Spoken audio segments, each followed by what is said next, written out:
Quer aprender a programar e entrar no mercado com mais vagas disponíveis, mas com poucos profissionais? E melhor ainda, poder trabalhar de casa e ganhar em dólar? Confere o link na descrição. Pô, 8 anos de Mamilos, hein? Pois é, como é que é fazer eu não faço a menor ideia de como é fazer um podcast por 8 anos. Daqui a pouco você vai saber. Não, falta muito. Falta bastante. Cara, eu acho que a gente precisa se apresentar, porque eu acredito que tem uma galera que tá chegando aí, a audiência de vocês, e que tá ouvindo aqui, vendo, né? Ai, lembrei que tinha câmera. E que nem deve ter noção... Calma, segura. Que nem tem noção quem a gente é, né? Porque... Mas provavelmente já escutaram. Vocês são famosona. Você na acha? podosfera. Você Não acha? são, não? Ah, sei lá, o que é ser famosa? Todo mundo da podosfera te conhece. É, Mas qual que é o tamanho da podosfera? Ah, grande, hein? Ah, é? ficou Eu grande. acho que é. Não cheguei na borda também ainda não, mas diz que é grande. Bom, Ju, conta aí o que a gente faz. Para de mistério. O Mamilos, então, é um podcast que existe há 8 anos. A gente começou um pouquinho depois da eleição de 2012. Que a 14? gente... É 2014, desculpa. Que a gente achou que foi uma eleição que estava polarizada, né? Pobres crianças do verão, não é mesmo? E a gente estava vendo as discussões que era todo mundo nas redes sociais, a gente viu os nossos amigos, as pessoas que a gente seguia, cheios de certeza, né? E as pessoas defendiam uma coisa e chegava lá o monarca e falava, por que tal coisa, tal coisa? Eu falava, sim, ele tem razão. E aí depois vinha o Igor e porque eu falei, sim, ele tem razão. E as coisas não se conversavam em nenhum momento. E a gente olhava para isso e falava assim, pô, mas será que não é possível? Eu gosto desses dois caras. Eles não podiam conversar, porque tem coisas que eu acho que faz sentido no que ele fala, tem coisas que eu acho que faz sentido. Seria tão legal se tivesse uma conversa entre eles. Então, a gente começa, Mamilos, desse incômodo de pensar assim, poxa, mas não dá para fazer uma conversa de outro jeito?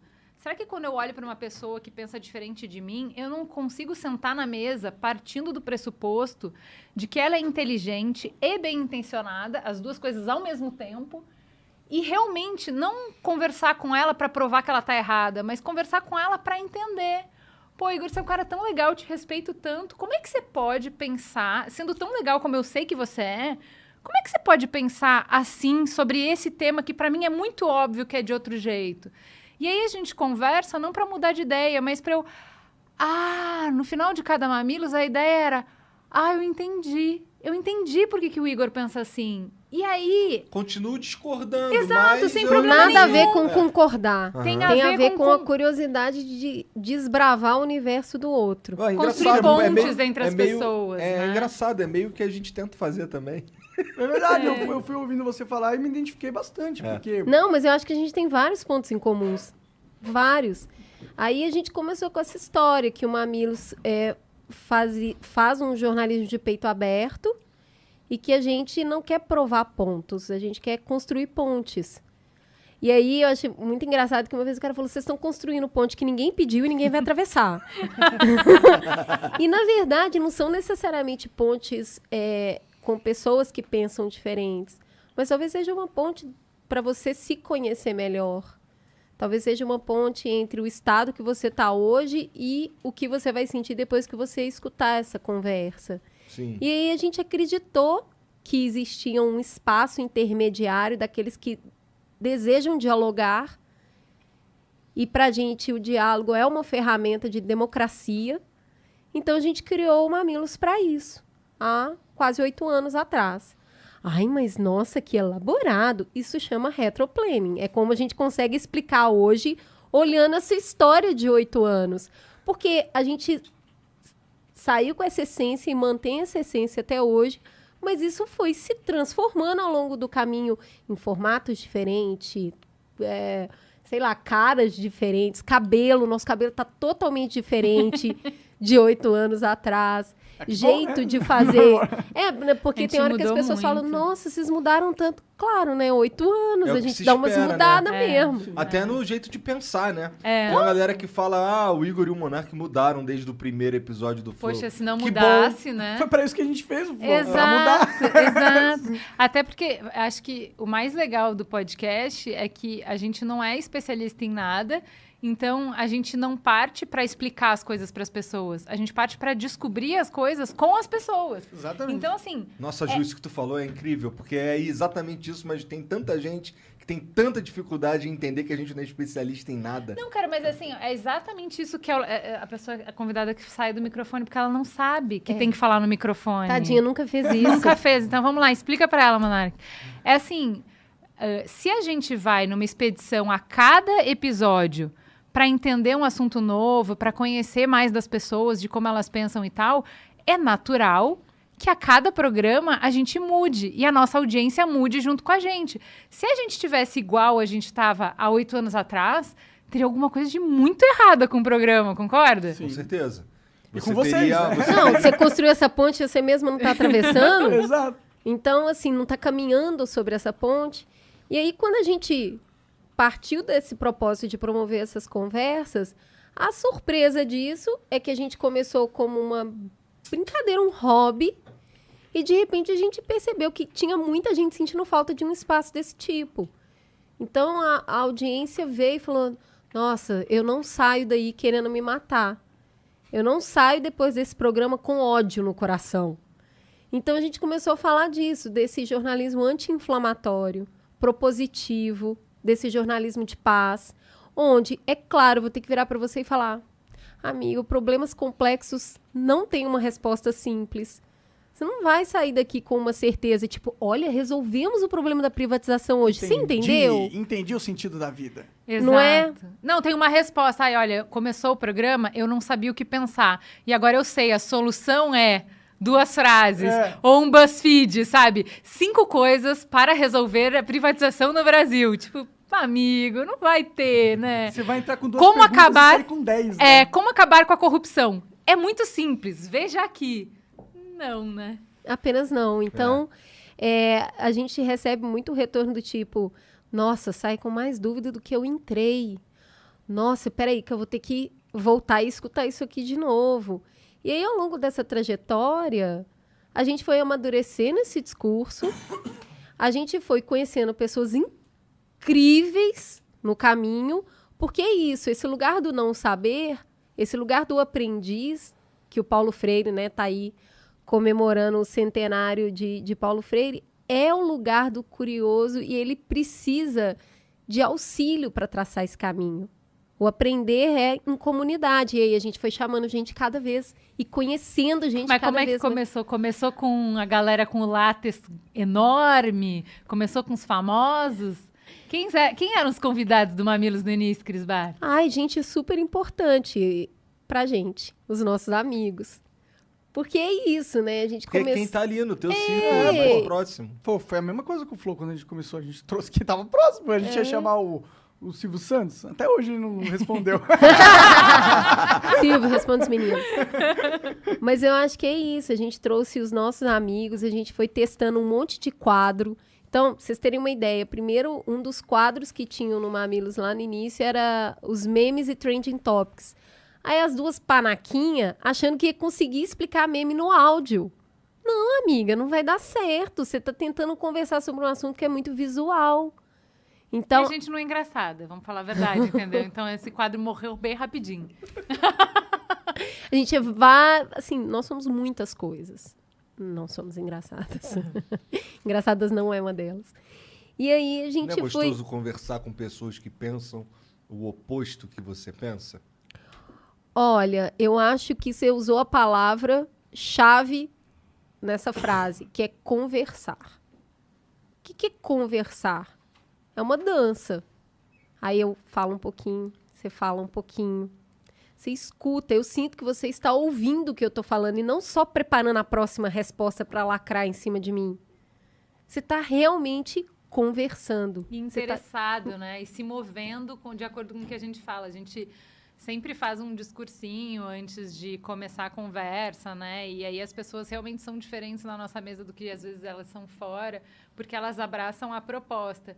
Porque a gente já viu gente, por exemplo, que chega e, sei lá, o Monark fala, eu acho que azul é uma cor fria e porque... E aí eu fico amarelo, é uma cor quente. Falo, mas não tem nada a ver com o que ele está falando. Você simplesmente veio com as respostas prontas da sua casa. Você veio com as respostas que você falou ontem, anteontem, que você vai falar amanhã.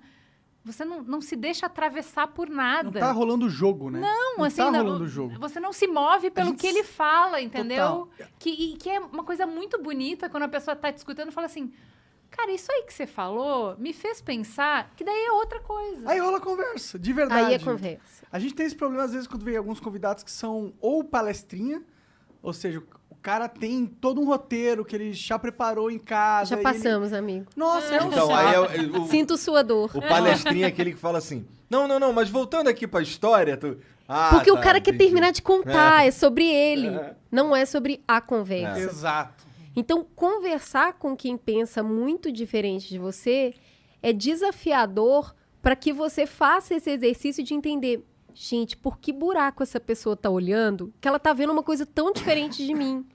Eu acho isso muito desafiador e isso é excitante.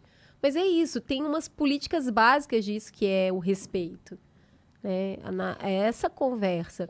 O que eu tô te falando e o que você tá me falando é essa dança. Aí, cara, aí é bonito. E sem mentira, assim, né? Porque, assim, aí rola a conversa. Quem pensa diferente não tá aquela coisa que a gente fala do pombo enxadrista, né?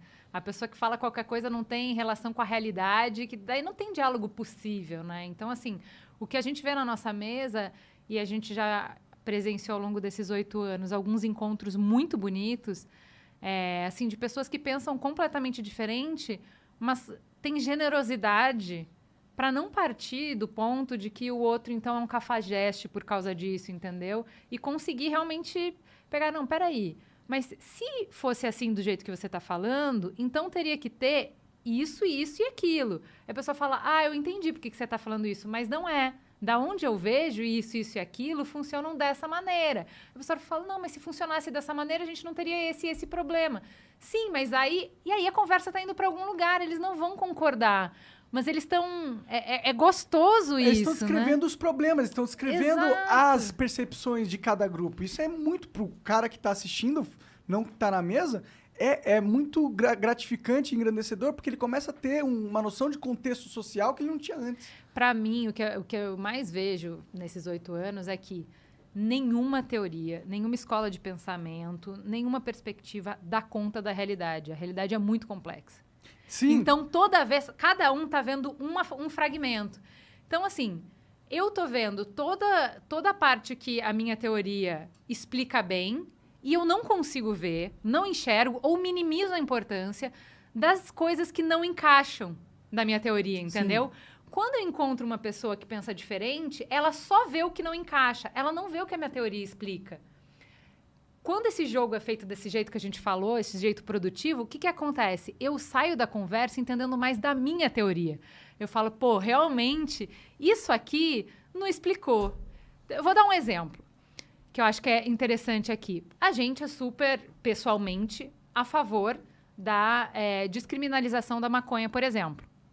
Beleza, a gente trouxe 2 pessoas bem intencionadas, inteligentes na mesa.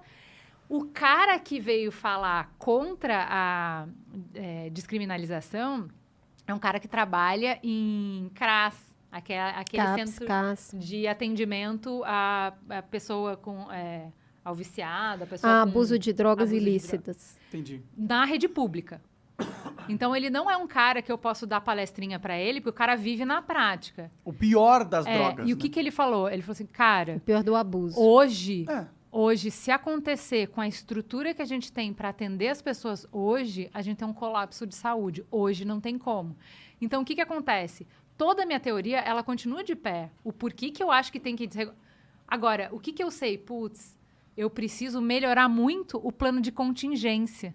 Para que a gente descriminalize, o que eu tenho que fortalecer o sistema para que não gere uma pane?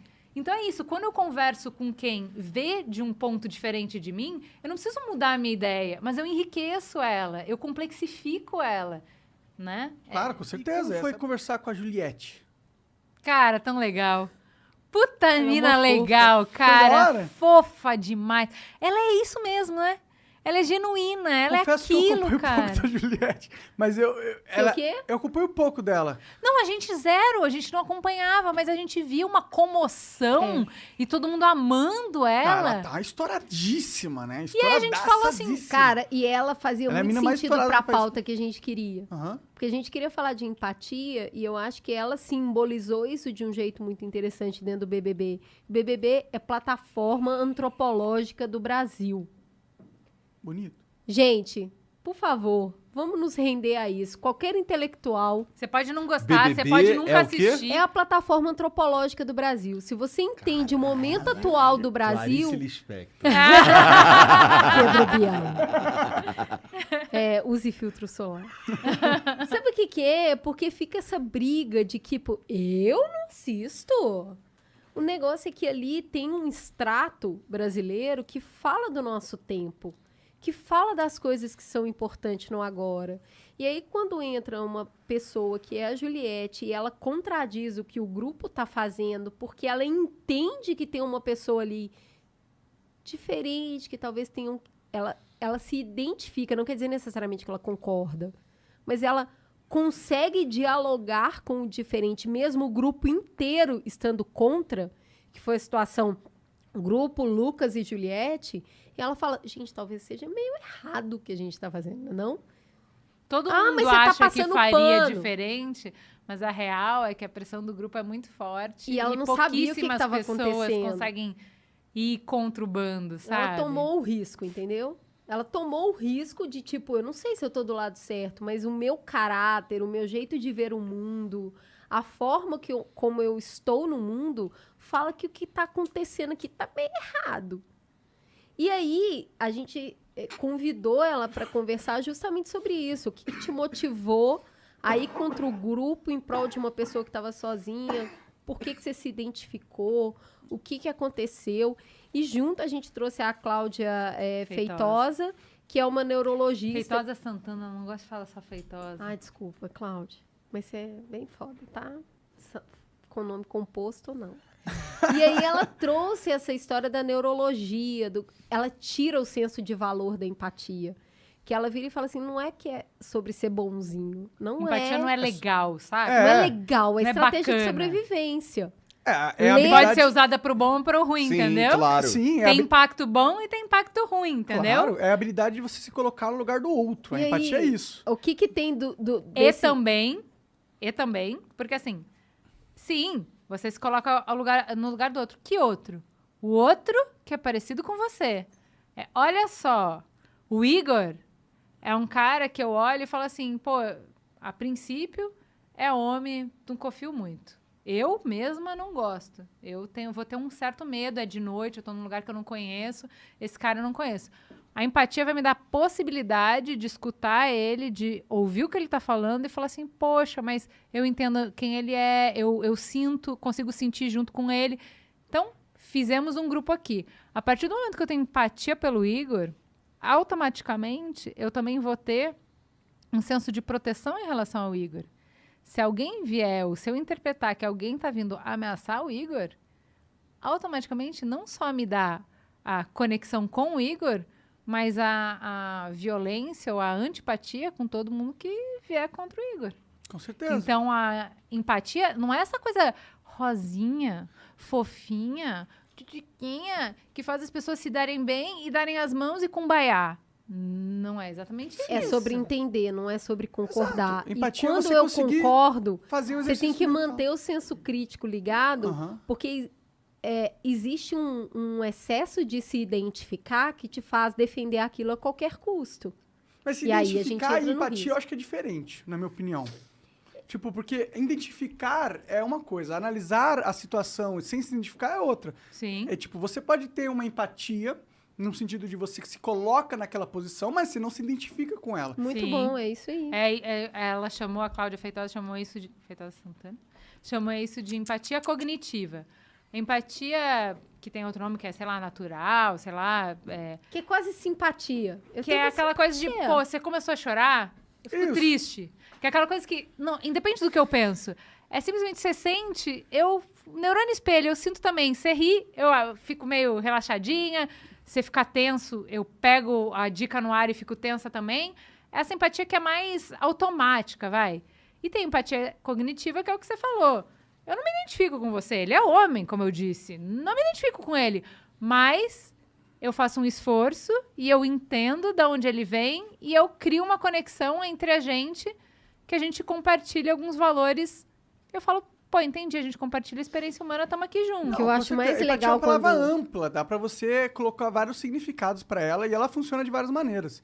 Eu só entendo a palavra empatia na sua forma mais raiz, a sua forma mais fundamental, como Nutella ou raiz? raiz. Raiz. A forma com a habilidade do corpo de se colocar, se colocar na posição do outro. Quando a pessoa tá rindo e eu rio, é justamente essa habilidade. Eu sei o que a pessoa tá sentindo, entendeu? E por isso eu sinto feliz, porque eu tenho essa empatia. Mas a empatia é a habilidade de você entender o próximo, assim, tipo, se colocar no próximo. Sentir com.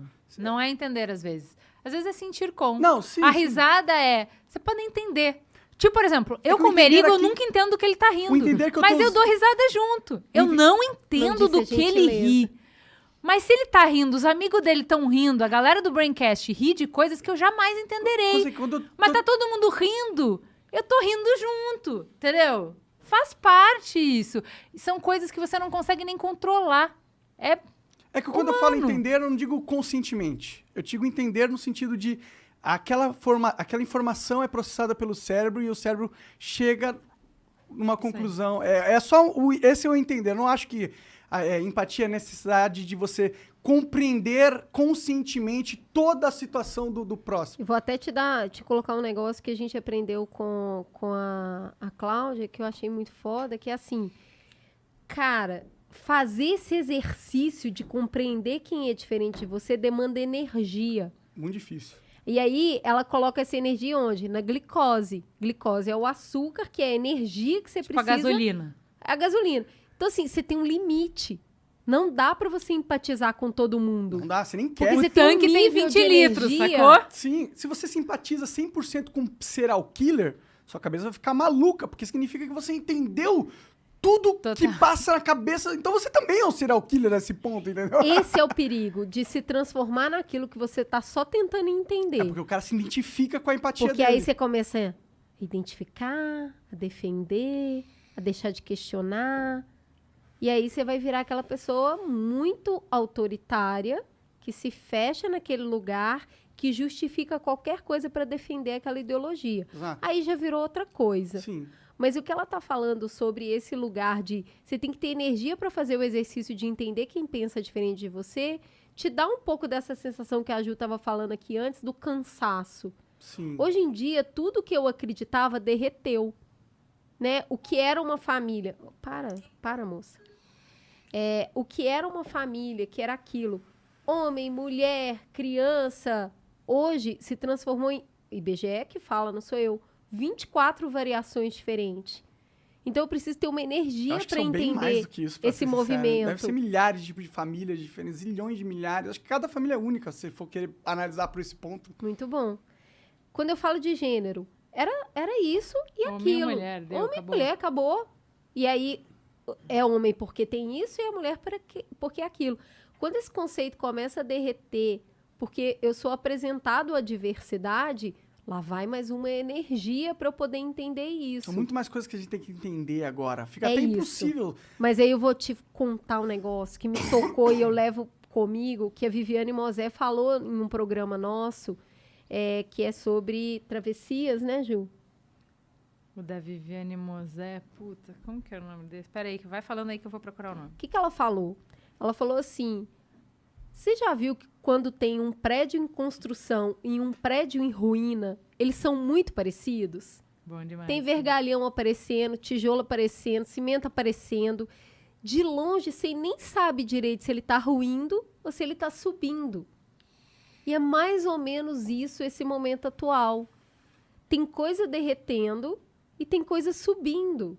E eu não consigo identificar muito bem se isso é... Pra que lado isso vai? Tem Se gente isso que é um tá nascimento eufórico falando ou uma que tem um morte. nascimento e tem gente que tá em pânico achando que tá tudo ruindo, Sim, entendeu? sim. O programa é Quem Cuida de Mim. Quem cuida Esse de mim. programa tá lindo. Porque é isso, a pergunta é essa, cara, quem vai cuidar de mim? Eu tô sozinho aqui. E aí vem uma filósofa, que é uma pensadora do nosso tempo, e leva a gente para esse lugar do derretimento.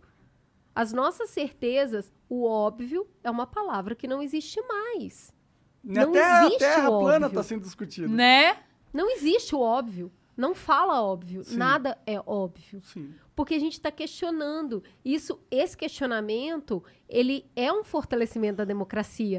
Tem mais espaço para a não paz, para a não concordância. E aí, ao mesmo tempo que eu estou questionando, vacina é bom ou não? Eu também estou questionando os salários diferentes para mulheres e homens.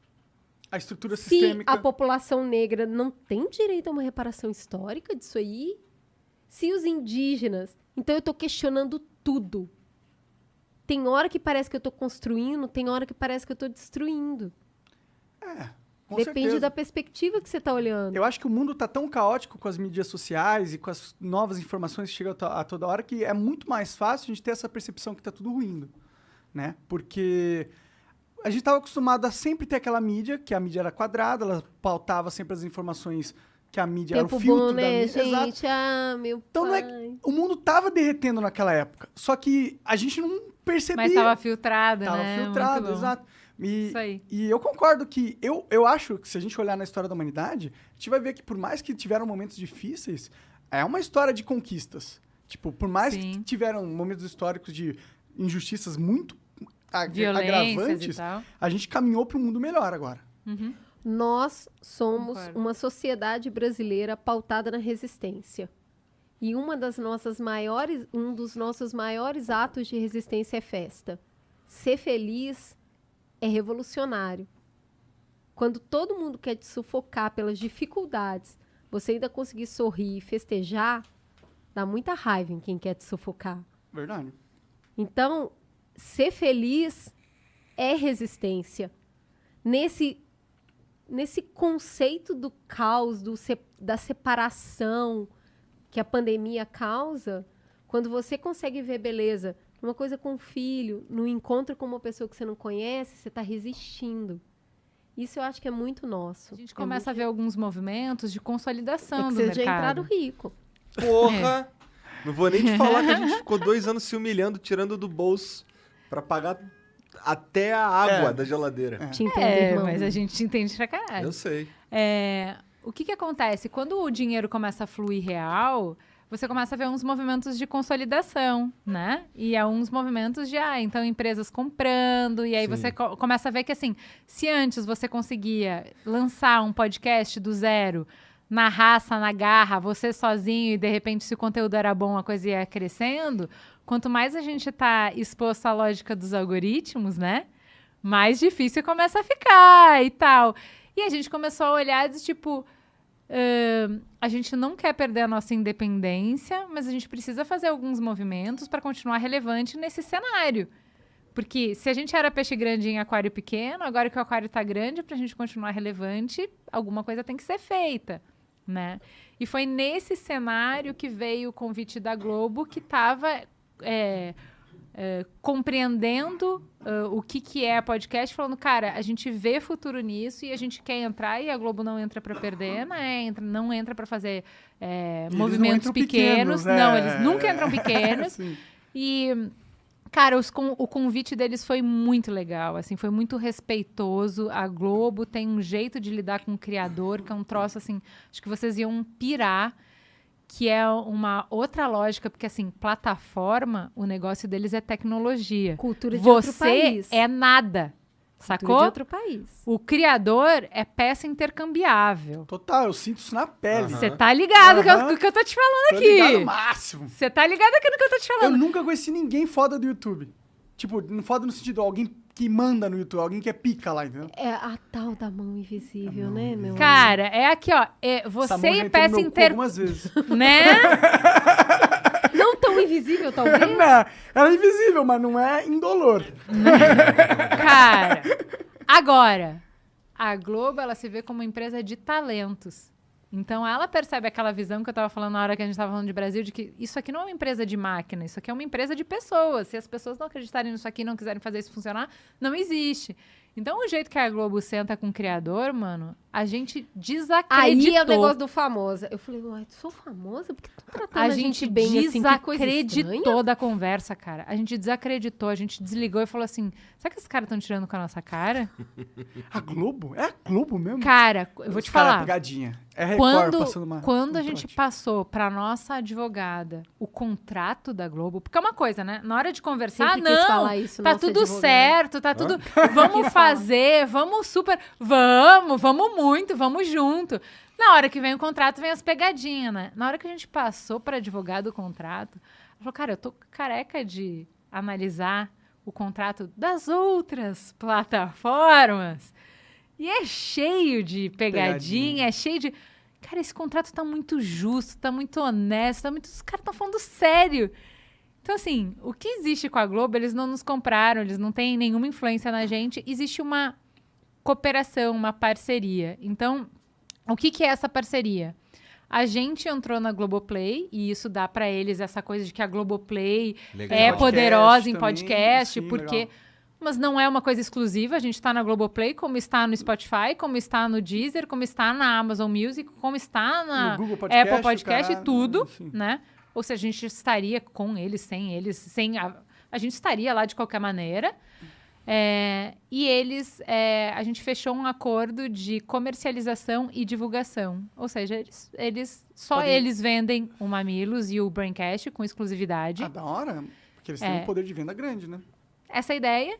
E Pra gente focar no conteúdo. Exato, Entendeu? cara. Pra gente poder criar. Ah, legal. A Globo tá indo nessa pegada, né? Cara, muito honesto, muito transparente Se bem e, que assim, muito de parceria mesmo.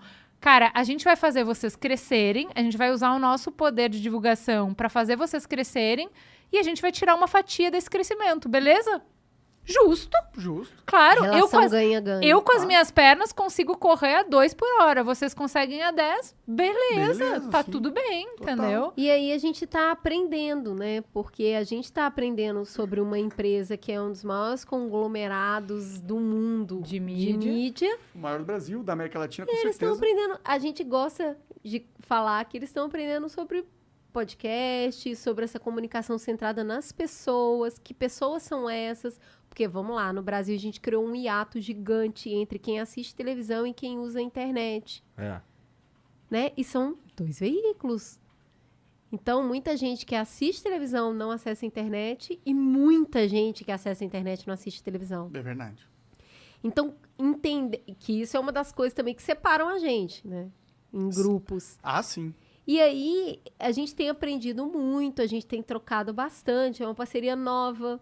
Mas, assim, um respeito surreal, assim, surreal. Então, assim, as pessoas muitas vezes falam, agora que entrou na Globo, não pode mais falar. Não pode mais o quê? Eles não sabem a pauta, não sabem os convidados, eles nunca falaram nada de programa algum. Aliás, a gente não pode falar que nenhum patrocinador, nesse tempo todo, nunca viu aqui, eu aposto com pauta. vocês também. Nunca. Oi? Vocês não Patrocinador não vê a aprovam pauta. com a Ah, não tem patrocinador. como. Exato, entendeu? Então, assim, eles não têm interferência nenhuma criativa, é uma parceria comercial Eles e de acreditam divulgação. no fim, talento entendeu? de vocês E no produto que e vocês querem se criaram. associar. Exato. Não, e assim, Se nem o cara faz quiser sentido. mudar o teu produto... Exato, Ele ele quer- matou a destrói galinha. o valor que ele comprou, né? Se ele se associou a gente porque a gente constrói um valor, se ele mexer em qualquer coisa, ele tá destruindo o valor que atraiu ele, né? Então, não é sobre isso. Aqui a gente já, quando a gente tava no meio do ano passado, a gente teve que recusar algumas coisas assim que, na real, eram propostas quase irrecusáveis, sabe? Ai, De muita é grana. difícil, não é, amigo? Tamo junto. Muita grana, que a gente só não pôde aceitar porque queria limitar o que a gente ia falar, com quem a gente ia falar, sobre o que a gente ia falar. Então é isso, é matar o produto que eles estão querendo comprar. Eu né? acho que é um processo de maturidade das marcas. que é assim, eu sou um veículo. Então, se você vai anunciar aqui, você está anunciando um veículo. Esse veículo tem a linha editorial dele, tem um compromisso com a audiência. Então, é isso. Você pode vir aqui, a gente vai falar, mas esse conteúdo é quem nos transformou em quem nós somos. Não, cara, pensa o seguinte. A marca que chega pra gente e fala assim, eu vou anunciar em vocês, eu sei que vocês não podem dizer qual vai ser a pauta, mas assim, só não pode veicular esse anúncio em programa que fala de política. Eu falei, oi, você sabe quem eu sou? Você sabe com quem você tá falando? Tipo, tem 300 programas pra você ver quem que eu sou e o que que eu falo. Brother, você tá no lugar errado, É a mesma coisa entendeu? que falar que vai vir anunciar no Flow, mas não pode fumar. Porra! Você sabe quem eu sou? Você já ouviu alguma vez? Você tá no lugar errado, você tá falando com a pessoa errada, E né? tem umas histórias que são engraçadas disso. Vocês devem, a pessoa que atende vocês deve receber os pedidos mais malucos do mundo, que é assim, parece que é pastel, né? Manda 1 quilo de Flow, por favor. Quanto é o 250 gramas de Flow? E aí é isso, é interessante ser um produto de 8 anos num mercado que é novo. Que a gente já é meio tiazona da parada. Então, todo dia tá entrando alguém, tá descobrindo o que é podcast. A gente sabe que tem um universo gigantesco para desbravar, até porque a gente é um país muito desigual. Os acessos vão chegando em tempos e movimentos totalmente diferentes. E aí, todo dia a gente vai ter que explicar um pouquinho mesmo. É assim. Por exemplo, um assunto que sempre dá pau, que ninguém concorda e que é uma das grandes coisas feitas para radicalizar discurso é segurança pública, certo? Vamos discutir segurança pública? Tá bom. Então eu vou procurar um convidado que pense de uma maneira para botar de um lado e de outra maneira para sentar do outro lado. Gente, séria? Tem não. Sabe por quê? Porque tem um monte de consenso. Fora do holofote e fora da política, quem trabalha mesmo não vai falar que tem que matar, não vai falar que vai resolver o problema da penitenciária com brutalidade policial. Não tem policial sério que fala isso, entendeu? Sim. Porque o que a galera fala? Cara, quer saber o que diminui violência? A gente tem aqui, ó, em todos esses estados, o que aconteceu foi, coloca policiamento aqui, coloca monitoramento aqui, coloca isso, aquilo. Isso já diminui em X% não sei o quê. Então, assim... Tem um monte de coisa, em um monte de área. Óbvio que tem ideologia, claro que mas é uma outra camada. Por quê? Porque da onde a gente veio, a gente já caminhou. O que a gente precisa fazer para chegar? Porque a maior parte de nós concorda em para onde a gente quer ir. Tem muita coisa básica que a gente precisa melhorar. Sim. E a estratégia para chegar lá... Todo mundo já sabe qual é a gente também, devia... né? Assim, a gente realmente dava para falar assim, vamos fazer o que a gente concorda e quando chegar a parte que a gente discorda, a gente volta a conversar? Bom, porque tem coisa pra caramba pra fazer, cara. A gente já fez vários programas que depois o ouvinte falando, vocês não estão levando gente que discorda. Não tinha 2 lados nessa conversa, tinha um só. Eles concordaram. Porque a verdade é que quando a gente senta com gente inteligente e bem intencionada, tem vários pontos que nos unem e pouco que são diferentes, entendeu? E eu acho que também que a gente vive num estado que tá tão ultrapassado em comparação ao mundo. A gente já viu tantas inovações que já aconteceram lá fora, então a gente já sabe o que os caras fizeram e que deram certo lá, que a gente só podia trazer para cá. O problema do Brasil não é saber o que fazer ou ter pessoas qualificadas que sabem fazer. O problema do Brasil é um problema que a gente foi sequestrado por uma elite política que não tá nem aí pra nós. A gente não consegue tirar esses caras de lá, tá ligado? Então, eu acho que a gente, em toda a área, a gente tem gente boa e gente não boa. Vai ter podcaster que faz isso aqui bem, vai ter que não faz. Eu acho que a política é uma exceção. Tem alguém bom, mas é 1%. O que acontece é que a gente tem uma dificuldade, eu acho que isso tem muito a ver com a nossa cultura aqui no Brasil, de idealizar muito esse mundo político. Que é uma pessoa que vai 100% cumprir aquilo que você deseja, da forma como você deseja, no tempo que você deseja. Só de você achar que a solução tá em uma pessoa, já tá esquisita a estratégia. O que é a política partidária? É negociação. E na negociação, aquele cara que você queria que fizesse muito uma coisa, naquele momento vai fazer outra, porque lá na frente ele já tá vislumbrando outra. Esse jogo, cara, é um jogo super de adulto. Ele é um jogo muito difícil de jogar. Porque é um jogo de frustração. A democracia é pra você todo dia sair frustrado.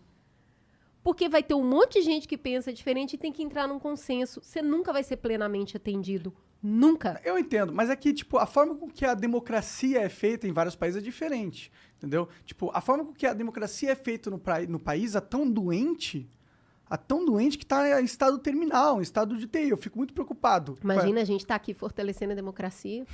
Exatamente. Estamos aqui É que fazendo isso. tem uma coisa que eu achei interessante no que você fala, que a gente escuta bastante, que é, poxa, já tem o benchmarking, né? A gente já sabe para onde tem que fazer. Olha lá, sei lá, para os Estados Unidos, para a Inglaterra, para a Singapura, Alemanha. não precisa ser Mas fala assim, país fodas. Cara, mas pera. Isso é uma coisa que a gente vê muito no Mamilos, principalmente nesses 8 anos, na hora que a gente começa a fazer isso, né? A estruturinha básica da introdução do Mamilos é, tá, então qual é o problema, qual é o contexto, da onde a gente saiu, vamos olhar para os outros países e ver se a gente está bem ou se a gente está mal em comparação com os outros. Nesse caminho, a gente começou a elaborar muito sobre essa pergunta que você fez, que é assim, você vai comparar com quem? Monark, você quer ser comparado com seu primo que passou em 5 concursos, Monark? Você quer ser comparado com seu primo que nasceu lindo, maravilhoso, é modelo de cueca, Monark? Mas a gente tem outros Então, países... é assim, mãe, Sabia que eu o Monark sou já eu. foi modelo de cueca? Ó, Juliana, quer dizer, Olha aí. Mãe, Ele é o não me primo. compara com meu primo, mãe, né? Porque eu sou eu. Então, acho que assim, não é que o Brasil é um floquinho de neve, mas acho que a gente poderia aprender muito mais. A gente tá olhando para os lugares errados. Em países que têm a complexidade do Brasil, no sentido de ser do tamanho do Brasil, você vai comparar com Singapura só se for Porto Alegre, né, amor? Porque o Brasil você não vai. Sim. Comparar com países que têm a grana que a gente tem, as complexidades que a gente tem, e existem. Então, tem bons exemplos, entendeu? Mas tem países que têm a mesma complexidade. É que, tipo... Tem, claro que é tem. difícil a gente ter noção de o que é o que na vida que a sem gente fazer tá se algumas co- comparações, entendeu? Cara, a gente Isso. se compara demais com a Europa e a gente é muito parecido com o continente africano. A gente veio de lá. A gente é muito mais jovem que a Europa. Pô, Né? e não é só questão de idade, não. É a composição aqui no Brasil, e eu acho que o Brasil é esse lugar difícil de ser reproduzido, porque ele é um lugar que foi criado em cima da violência. Então, os portugueses chegaram numa terra que já tinha dono e tentaram, até hoje estão tentando, dizimar os donos dessa terra. E a gente ainda chama isso de descobrimento. Descobriu quem, né? Daí, quando já estava bem ruim, que era esse processo de dizimar quem era dono da terra, a gente passou por o processo de trazer pessoas escravizadas de outro continente. Então, é um encontro de duas violências. E aí, esse povo que é criado a partir dessa violência, ele reconhece muito esse pai, que é português, que é holandês, que é alemão. Todo mundo adora falar, minha família é de Portugal, minha família é da Alemanha, meu sobrenome é assim porque é de tal lugar. E eu não reconheço a minha mãe. A minha mãe é a mulher preta, a minha mãe é a mulher indígena, que foi estuprada. A gente nasceu de um processo muito violento. Se a gente não sentar e conversar... É tipo terapia. Se você não resolver um processo de 500 anos de uma violência e reconhecer não é arrumar não, tá? Aham. Reconhecer eu falar, putz, deu ruim, né, cara? A gente viveu 350 anos de uma escravidão regularizada. O mundo viveu, Ai, né? Cris, Tá- puta, tem muito tempo, né? Não vamos superar. Não, tem bem menos tempo que a gente tá livre do que a gente ficou O preso. Brasil foi o último país a liberar a escravidão do mundo. Só tem 3 gerações. Se você conversar com uma quarta, pessoas que têm bisavós velhinhos podem te falar de processos escravizatórios. Sim. Então, se você sabe... A família da minha namorada veio do quilombo, ela falou. Então, esses processos, se você encontrar uma pessoa que foi escravizada, ou seja, ela foi sequestrada e ela não tem direito a nada. Aí você vai pro filho, né? Esse filho, ele já chegou ali numa vida liberta, a gente pode questionar que liberdade é essa, né? Mas esse filho já foi para um processo capitalista, que é eu preciso trabalhar, eu preciso gerar dinheiro. Aí esse neto... Mas eu não tenho terra. Não E eu tenho não posso nada. ficar, Não posso e eu não posso votar, ficar não à tenho toa, terra. senão eu vou ser presa. Exato. Lei da vadiagem é isso, né? Que ficou em vigor no Brasil quase um século. Se você estiver na rua de bobeira, eu te prendo. O encarceramento em massa começou aí. Mas eu não tenho onde ficar, eu não tenho casa, eu não tenho emprego. Não, tá vadiando. Então eu te prendo. Então, esse filho já lidou com essa situação, liberto. Aí ele ralou. Aí esse neto já tinha um teto. Esse bisneto já foi para a escola. Esse tataraneto formou na faculdade. A gente está falando de 4, 5 gerações de gente que saiu de um processo escravizado e por pura resistência conseguiu chegar no que a gente está vendo hoje. Isso demora, gente. Eu concordo com você, mas eu discordo de você também. Eu concordo no ponto que isso que você falou é verdadeiro e é pleno. A gente tem uma carga histórica de desigualdades e de injustiças que a gente carrega até hoje e que a gente não vai se livrar dela instantaneamente. Vai demorar muitos, talvez milênios, para a gente corrigir essa deturpação causada na sociedade por causa de ações como essa. Porém, eu discordo que o problema a gente não consegue avançar, que é por causa desse nosso histórico, entendeu? Não, concordo. Porque os Estados Unidos ele tem um histórico parecido, é claro que é diferente, porque os ingleses não foram lá para extrair tudo dos Estados Unidos. Exato, é por isso que eu fiz a comparação com seu primo que tem o pai rico, com você, entendeu? Sim. Que você fala assim, mãe, né, meu primo fez inglês, teve todas as oportunidades, estudou em colégio particular, não sei o quê. Você quer mesmo comparar? Você queria que eu passasse em todos os concursos estudando em escola pública? Mãe, não compara coisas que são diferentes, com certeza, entendeu? Com certeza. O que eu argumento aqui é que o Brasil ele tem um problema, que o problema não vai ser resolvido com essas pequenas boas mudanças que a gente coloca em algumas políticas ali e aqui, entendeu? Ah, sim. Ele tem um problema que é tão estrutural e tão gigantesco que se a gente não atacar esse problema, não adianta a gente arranjar as outras coisas, que a gente não vai resolver o problema do país. Foi isso que eu quis dizer quando a gente tem uma elite Qual que política você acha que é o maior problema do Brasil?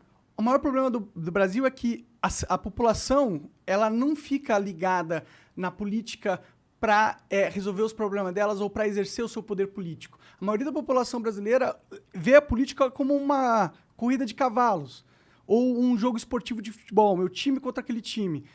O maior problema é que o povo ele não tem propostas, ele não se une, a gente está dividido pra caralho, a gente não tem nem estrutura organizacional entre a gente para demandar as mudanças estruturais que a gente precisa ter no sistema.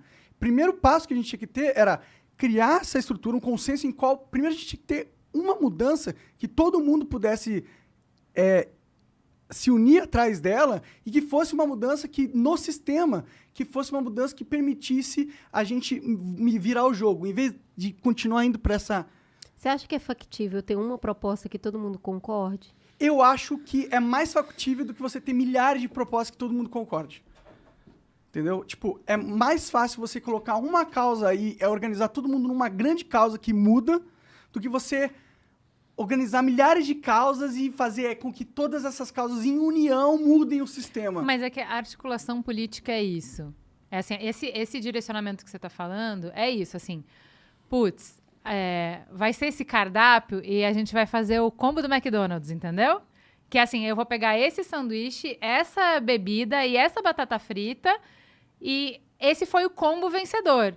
E aí talvez a orientação econômica não é a que eu concordava, mas em compensação eu fui contemplado na parte de direitos civis que eu concordava e talvez o projeto, fala bosta, para esporte eu fui contemplado, mas isso aqui eu não fui contemplado. Que a gente tenha um projeto que engloba tudo, que todo mundo concorde, isso não vai acontecer. O que eu acho, voltando para o que a gente falou de quanto mais a gente caminha e conversa com pessoas, mais eu acho que ninguém dá conta de tudo, é que a gente tem vários problemas estruturais e que concorrem ao mesmo tempo. Os Estados Unidos têm outros problemas, mas também têm problemas. Cada país tem o seu problema. Fundamentalmente, a gente é um país muito grande, muito pobre, muito desigual e que tem desafios estruturais de infraestrutura, de produtividade, que são muito grandes. Então, assim, a gente tem um desafio de produzir riquezas, a gente tem um desafio de ser competitivo no mercado global, que eu acho que, por exemplo, tem propostas de direita que trazem propostas interessantes de olhar para o Brasil, olhando para quem está liderando no mercado global e ver o que a gente precisava fazer para ser competitivo, como é que a gente se adapta para isso. Pô, tem coisas que são interessantes. A gente não vai conseguir chegar nesse lugar de eficiência, chegar nesse lugar de produtividade, se a gente não der conta de algumas coisas que estão na base, na estrutura. Eu acho que vocês hoje têm uma empresa, né? E é uma empresa que é grande, que está crescendo, que está fazendo sucesso e que não é uma empresa de microfone e que não é uma empresa de câmera, que é uma empresa de criatividade, que depende de gente. Se as pessoas não estiverem felizes, se elas não acreditarem que isso aqui é possível e que vocês estão fazendo alguma coisa de importante no mundo, não tem como ir para frente. Então, a gente não vai ser produtivo e não vai ser legal pra caramba e não vai criar uma riqueza para que a gente possa viver melhor e tirar as pessoas da pobreza e ter uma vida digna se a gente não der conta dos nós que estão amarrando a gente enquanto indivíduos aqui. Lá em entendeu? Minas, sabe como é que a gente fala? E aí eu acho que a esquerda tem propostas melhores para isso. Não, mas Então aí, por isso que eu acho que o diálogo é importante. Porque a gente vai ter que pegar um pedaço daqui e construir esse combo McLanche Feliz que dê conta. E não nessa perspectiva que eu acho que é isso que a Cris quis falar, de que na próxima eleição a gente tem que avançar. O que a gente vê conversando com essas pessoas brilhantes é que a gente não tinha, na geração dos meus pais, ninguém estava na escola, Monark. 5% da população brasileira estava na escola. Quando a gente fala que a educação no Brasil é uma bosta, que as crianças saem da escola sem saber somar, sem saber ler, é o seguinte. Primeiro passo foi, a gente botou todo mundo para dentro da escola. Reconheça. Não compara a Alemanha, não compara a Dinamarca com o Brasil, porque eles não têm esse desafio. A gente colocou no rincão do Amazonas, todo mundo está na escola nesse país. Agora, a gente tem um novo desafio. Como é que essa escola passa a ser relevante para a vida das crianças e prepara elas para o novo milênio? É um puta desafio gigantesco, mas não é que a gente faz tudo errado, que a gente é muito burro, que a gente é muito incompetente. E que todo mundo é melhor que a gente. Não, a gente fez coisa pra caralho, mas tem muito pra fazer. Então bora fazer.